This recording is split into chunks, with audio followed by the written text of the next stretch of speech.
माँ भगवती दुर्गे को नमस्कार है। क्षात्र धर्म के प्रतीक पूज्य केसरिया ध्वज को सम नमस्कार है। मेरे जीवन के संबल और प्रेरक और मेरे जैसे लाखों लोगों के जीवन का निर्माण करने वाले श्री तन सिंह जी को बारंबार प्रणाम है। तन सिंह जी के जन्म शताब्दी वर्ष के समापन के कार्यक्रम में हम सब के बीच में अपना आशीर्वाद देने के लिए पधारे हुए श्री क्षत्रिय संघ के माननीय संरक्षक श्रद्धेय भगवान सिंह जी के श्री चरणों में प्रणाम करता हूं। मंच पर उपस्थित श्री क्षत्रिय संघ के माननीय संघ प्रमुख श्री लक्ष्मण सिंह जी, राज्यसभा के सांसद श्री शक्ति सिंह जी और आज इस महनीय कार्यक्रम में देश भर से आए हुए सभी सम्माननीय अतिथिगण, स्वयंसेवक बंधुओं बहनों, आप सबको भी मैं प्रणाम करता हूं, आप सबका अभिनंदन करता हूं, आप सबका अभिवादन करता हूं। मित्रों, हम एक ऐसे महामना की जन्म शताब्दी वर्ष के कार्यक्रमों के समापन के अवसर पर सम्मिलित हुए हैं, जिनके जीवन के बारे में अनेक प्रेरक बातें पहले उनके जीवन पर आधारित वृत्तचित्र के माध्यम से और उसके बाद में अनेक वक्ताओं ने अपने वक्तव्य में जो चर्चा की है उसके माध्यम से हम सब के संज्ञान में आया होगा। एक ऐसा व्यक्ति जिसने अभावों के से ग्रसित एक परिवार में जन्म लिया और जन्म के साथ ही परिस्थिति जो दुर्भाग्य जिसका सहोदर था, जिसके साथ में दुर्भाग्य पैदा हुआ था कि 4 साल की छोटी सी आयु में उस 1924 के साल में पैदा हुआ व्यक्ति जब 2028 में अपने पिता को खो दे और उसके बाद में आने वाली चुनौतियों को दुर्गादास की भांति उन सारी चुनौतियों को अपने लिए एक सौभाग्य मान करके जो आगे बढ़े, ऐसे जीवन, एक ऐसे आदर्श जीवन के प्रणेता श्रद्धेय तन सिंह जी को हम सब लोग स्मरण करने के लिए, उनके जीवन से प्रेरणा लेने के लिए आज यहाँ एकत्रित आए। मित्रों, कल्पना कीजिए कि एक ऐसा बालक जिसके पिता का साया सर से उठ गया हो और ऐसी कठिन परिस्थिति में अपनी मां से दूर रह करके अकेले बाड़मेर जैसे शहर नगर में आकर के रहना और अपनी प्राथमिक शिक्षा को वहां पूरा करना और अपने आधा कच्चा पक्का भोजन बना करके उन सारी चुनौतियों को पार करते हुए बाद में चौपासनी स्कूल और वहां से निकल करके कॉलेज की शिक्षा के लिए पिलानी तक पहुंचना। श्रद्धेय महावीर सिंह जी जब अभी चर्चा कर रहे थे अपने व्याख्यान में, उन्होंने किन कष्टों के साथ में उन्होंने अपने अध्ययन को वहां पूरा किया, लेकिन केवल अपनी ही चिंता नहीं, अपने समाज के अन्य लोगों की चिंता, जो पंक्ति में मेरे से पीछे खड़ा है उसकी चिंता करना और उसकी चिंता के लिए परिश्रम की पराकाष्ठा, पुरुषार्थ की पराकाष्ठा करना। मैंने पढ़ा है, अनेक बार सुना भी है कि वो परिश्रम करते हुए उनका शारीरिक स्वास्थ्य जो है वो गंभीर संकट में पहुंच गया, लेकिन उसके बाद में भी जो मेरा है उसके लिए करना मेरा दायित्व है, मेरा कर्तव्य है, मेरी जिम्मेदारी है। इस बोध के साथ में जो व्यक्ति आगे बढ़ा, आज उसका परिणाम है कि 100 साल बाद में भी हम सब लोग आज एकत्रित होकर के उनको श्रद्धांजलि अर्पित कर रहे हैं। मित्रों, अपने जीवन में जब क्षत्रिय संघ की स्थापना की और स्थापना के बाद में नागपुर के अपने प्रवास के समय जो लॉ की पढ़ाई के निमित्त वहां हुआ, उस समय राष्ट्रीय स्वयंसेवक संघ के संपर्क में आकर के इस संस्कार में, इस शिक्षा प्रणाली के माध्यम से किस तरह से समाज को परिवर्तित किया जा सकता है, इस भाव को लेकर के कि व्यष्टि के निर्माण से, व्यक्ति के निर्माण से परिवार का निर्माण, परिवार के निर्माण से समाज का निर्माण, समाज के निर्माण से राष्ट्र का निर्माण और राष्ट्र के निर्माण से विश्व का कल्याण, जगत का कल्याण,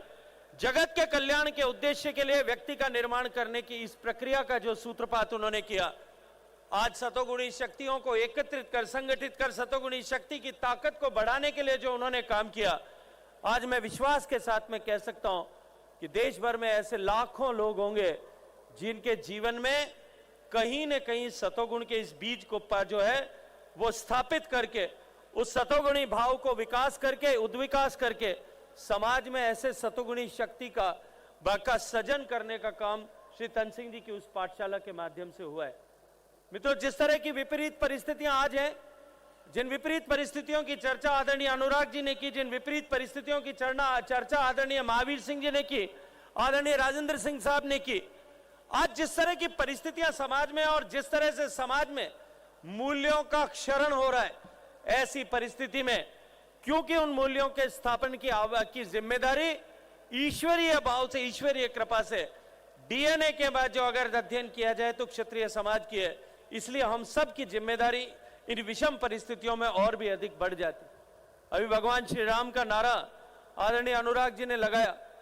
अभी अभी हाल ही में भगवान श्री राम का मंदिर बना है और हम सब लोगों ने मर्यादा पुरुषोत्तम भगवान श्री राम का स्मरण किया। भगवान श्री राम निश्चित रूप से मर्यादा पुरुषोत्तम है, वो आदर्श है, वो लेकिन सबके लिए आदर्श है, लेकिन हमारे लिए गर्व है कि वो हमारे पूर्वज भी हैं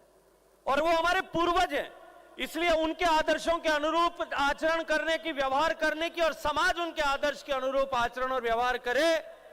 ये जिम्मेदारी अगर पहली किसी की है तो क्षत्रिय समाज के लोगों की है और हमको उसके अनुरूप आचरण करते हुए हमें अपने जीवन को जीने की आवश्यकता है। मैं क्षत्रिय समाज के डीएनए में शायद तो कुछ खास बात होगी, कुछ न कुछ विशिष्टता अवश्य होगी कि आप इतिहास उठा करके देखिए, जितने भी ईश्वरीय तत्व को प्राप्त कर सकने वाले लोग, जितने भी देव, जितने भी देवता वो पैदा हुए हैं भगवान राम से लेकर के महात्मा बुद्ध से लेकर के, और जिस किसी का भी आप स्मरण कर सकते हैं, वो सब इस क्षत्रिय कुल में उत्पन्न हुए। तो निश्चित रूप से हमें ईश्वर ने कुछ न कुछ ऐसी विशेषता अवश्य दी है, जिस विशेषता का यदि हम ठीक से संयोजन और संधारण करें तो हम भी देवत्व को प्राप्त हो सकते हैं, क्योंकि हमारे पुराणों में लिखा है कि मोक्ष का प्राप्त करने का अधिकार जो है वो केवल और केवल प्राथमिक अधिकार अगर किसी का है तो वो क्षत्रिय का है। और ऐसे समय में जब आज हमारा देश परिवर्तित हो रहा है, देश बदल रहा है, तब जब कभी भी इस देश में, क्योंकि जब कभी भी परिवर्तन हुआ, सकारात्मक परिवर्तन जब कभी भी हुआ होगा, तब क्षत्रिय शक्ति ने उस परिवर्तन के सृजन में, उस परिवर्तन को साकार करने में अपना एक अमिट योगदान किया था। आज भी देश परिवर्तन के कगार पर है और निश्चित रूप से हमें इस बात के लिए विचार करने की आवश्यकता है, मनन करने की आवश्यकता है, चिंतन करने की आवश्यकता है कि इस बदलते हुए परिदृश्य में जब देश बदलने की दिशा में आगे बढ़ रहा है, तब हमारा क्या योगदान होगा, हमारी क्या भूमिका होगी। क्योंकि अब तक जब कभी भी हमने जहां कहीं भी पढ़ा, क्षत्रियों के इतिहास के बारे में पढ़ करके हम अपने आप को गौरवान्वित महसूस करते हैं, लेकिन उन्होंने जो काल सापेक्ष कर्म किए थे उसके चलते हुए उनको आज भी हम और सभी समाज के लोग जो है बराबर गर्व और श्रद्धा के साथ में स्मरण करते हैं। आज महाराणा प्रताप का जब नाम लिया जाता है तो देश में चाहे वो किसी भी जाति समाज का व्यक्ति होगा, निश्चित रूप से उसके श्रद्धा के भाव उसके मन में उपस्थित होंगे। वीरवर दुर्गादास जो एक सामान्य से लेकर के असामान्य, साधारण से असाधारण की तथ्य के मार्ग पर चला, उसके जीवन में जितनी चुनौतियां और कठिनाइयां थी, जितने संकट थे, शायद उसका लेश मात्र भी संकट और चुनौती हम सबके जीवन में नहीं होगा, लेकिन उनका स्मरण करके आज सर्व समाज के लोग अपने आप को गौरवान्वित महसूस करते होंगे। ऐसे समय में जब एक बार फिर इस देश का इतिहास लिखा जाएगा, क्योंकि भारत का परिवर्तन विश्व के लिए एक बहुत बड़ी घटना होगी, क्योंकि भारत ने जब कभी भी कुछ भी हासिल किया है, हमारे ऋषियों मनीषियों ने जो हमको शिक्षा दी